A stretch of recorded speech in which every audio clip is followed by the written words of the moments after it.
जीविका foundation धन्यवाद दिए ईश्वर पुणी थे आमको ये सप्ताह प्रथम दिन शुभ सकाल स्तुतिपात करने निमंते वाक्य शुणा निमंते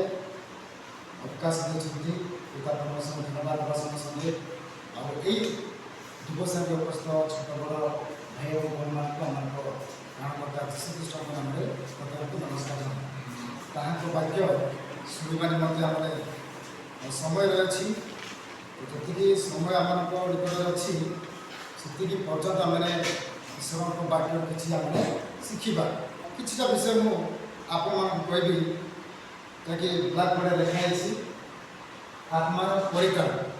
जहाँ मैंने पाइपर प्रथम पितर 1 पद अध्ययन करने आवश्यक नहीं आत्मार परिताण शब्द मैंने से स्थान में पाइपर परिताण कहले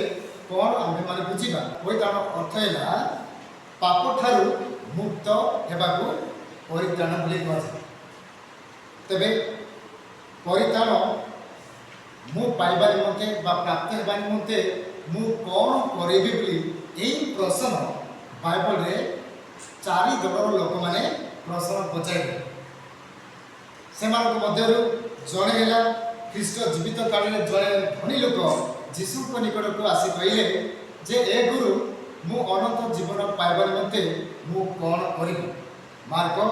10:17 आम मार्क पाइब द्वितीय है पेंटिकोस्ट रे थिबा आसीथिबा जनता मानकर प्रश्न मत थिला तेबे ए भाई माने आम्भे माने कौन करबा तृतीय साउल नाम ख्यात पाउल जे कि दमेशक आड़ को जाउथिले अधा रास्ता रे जीशु ख्रीष्ट ताकि दर्शन देले आ एही साउल परिस्थिति कहले जे मते कौन करबा को हेबो चतुर्थ है कारारक्षक प्रेरित 16:30 रे पाई परबा जे माने मते परिताण पाइबा मते कौन करबा पे एपरि बाइबल रे मु परिताण पाइबा निमंते कौन करबी एही प्रश्न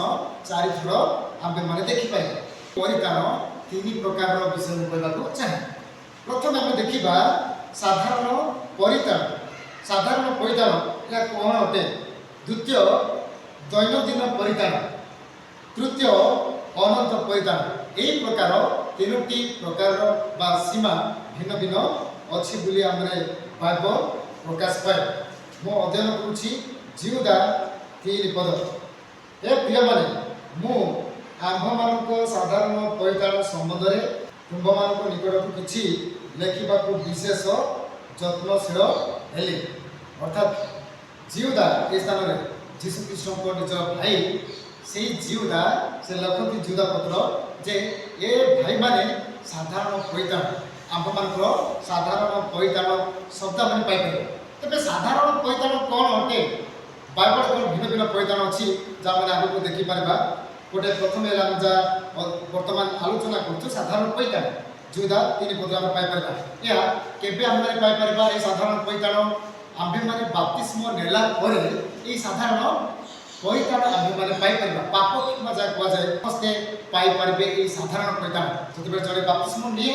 और से समय रे से कौन साधारण परिताण पाइपर मार्क 16:15 जो विश्वास कर बाप जीत हुए से परिताण पाइब क्यों परिताण ता साधारण परिताण बोली कह जाए पाप क्षमा पाइब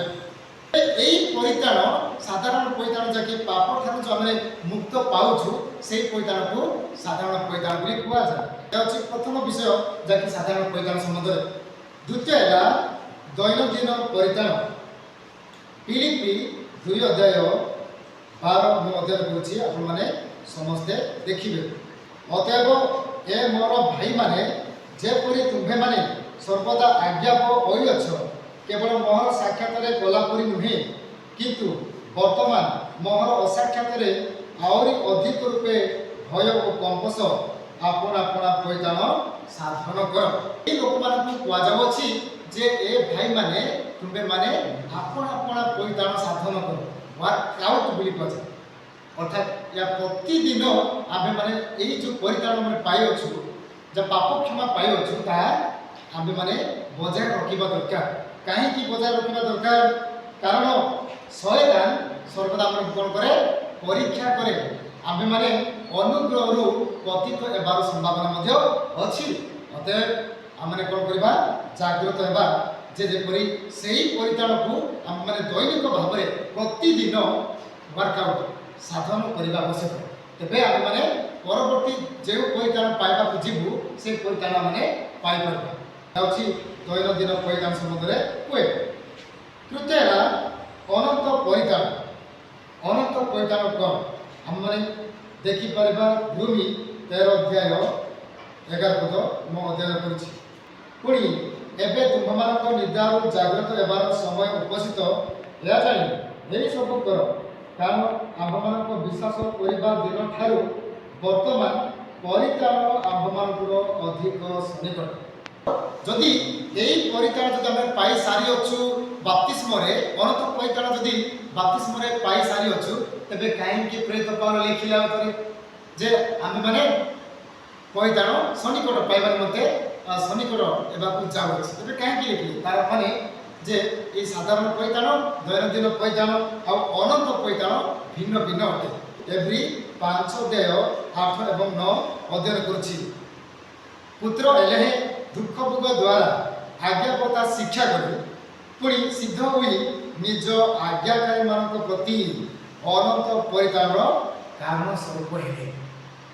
जो माने आज्ञा को बोलती विश्वस्त भाव जीवन यापन करती, आज्ञा पालन करती, से मानकु अनंत परिताण दिया जीव। साधारण बाप्तिस्म हेला परे आमे माने अनंत परिताण पाइ परबा नै। जदि से प्रकार जदि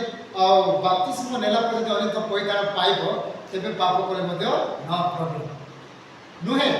किंतु स्पष्ट भाव लेखा गला 9 पदरे जे जेउ माने आज्ञाकारी मानक मते अनंत परिताण कारण स्वरूप हेले विचार परे माने से अनंत परिताण पाइ परिबा। वर्तमान हम अनंत परिताण पाइ नाहु, साधारण परिताण पाइ अछु आ दैनन्दिन जे परिताण अछि से आमे वर्कआउट करूछु। कारण यीशु ख्रीष्ट जते बेले आ ग्रेट कमांडमेंट महान आज्ञा देई आपण शिष्य मानक पठांती से कोन कहले मात्य 28:18 पद तुमे माने समुदाय जगत को जाई समस्त मानव जाति निकट रे सुसमाचार प्रचार करो आउ पिता पुत्र पवित्र आत्मा को नाम रे बपतिस्म देई से मानक शिष्य करो। आउ कोन कहले केवल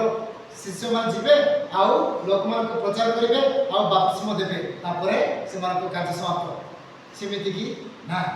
कौन कहले तल स्तर जदि आमे देखिले मु तुंभ मानकु जा जा आज्ञा देउछि सेही सब पालन करबा को शिक्षा दे से मानकु शिष्य करो। अरे बपतिस्म एला परे परिताण पाइछु वास्तव कथा बाइबल पे परिताण पाइछु, किंतु सेही बपतिस्म एला परे परे मध्य यीशु ख्रीष्ट जेउ जेउ आज्ञा देइछंती सेही सकल आज्ञा माने पालन कले ही हम अनंत परिताण पाइबा, न हेले हम माने अनंत परिताण पाइ परिबा नाही।